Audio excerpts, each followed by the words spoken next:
प्रबल ग्रीष्म प्रवाह को दृष्टि रे रखी मुख्यमंत्री निर्देश नियमित परीक्षा चलिबो आजिठारु ठारु स्कूल पिलांको पई खरा छुट्टी घोषणा करा जाइछि।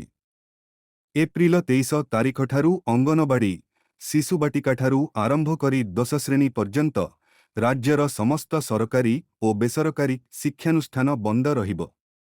राज्य रे वर्तमान चलिथिबा भीषण ग्रीष्म प्रवाह को दृष्टि रे रखी पिलामानंक स्वास्थ्यर सुरक्षा पाई मुख्यमंत्री मोहन चरण माझी आजी ए संपर्क रे समीक्षा करिबा परे एही निर्देश दैछंती।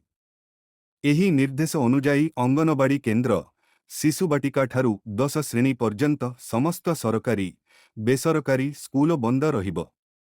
सूचनायोग्य जे राज्य रे प्रबल ग्रीष्म प्रवाह और दिन तापमात्रा रे अत्यधिक वृद्धि जोगु साधारण जीवनयापन बाधाप्राप्त हेउछि। तेणु पिलामानंक स्वास्थ्य को सर्वाधिक गुरुत्व देई मुख्यमंत्री एही निष्पत्ति ग्रहण करिछंती। एही समय मध्यरे अंगनवाड़ी पिलामानंकु सेमानंक घरे सुखिला खाद्य जोगाई देबा पाई मध्य निर्देश दिया जाइछि। सेहीपरि उभय सरकारी और बेसरकारी कॉलेज पिलांको पाई राज्य सरकार अप्रैल 23 तारिखठारु अन्यादेश पर्यंत छुट्टी घोषणा करिछंती।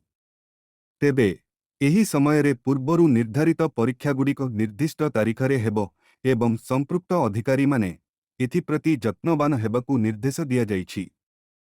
एहा सहित हॉस्टेल पिलामाने चाहिले एही छुट्टी समय रे हॉस्टेल रे रही परिबे। एही समीक्षा बैठक रे राजस्व और विपर्यय परिचालना मंत्री सुरेश पुजारी, पूर्त आईन और अबकारी मंत्री पृथ्वीराज हरिचंदन, राजस्व और विपर्यय परिचालना विभागर अतिरिक्त मुख्य शासन सचिव देवरंजन कुमार सिंह एवं अन्यान्य वरिष्ठ अधिकारी माने उपस्थित थिले।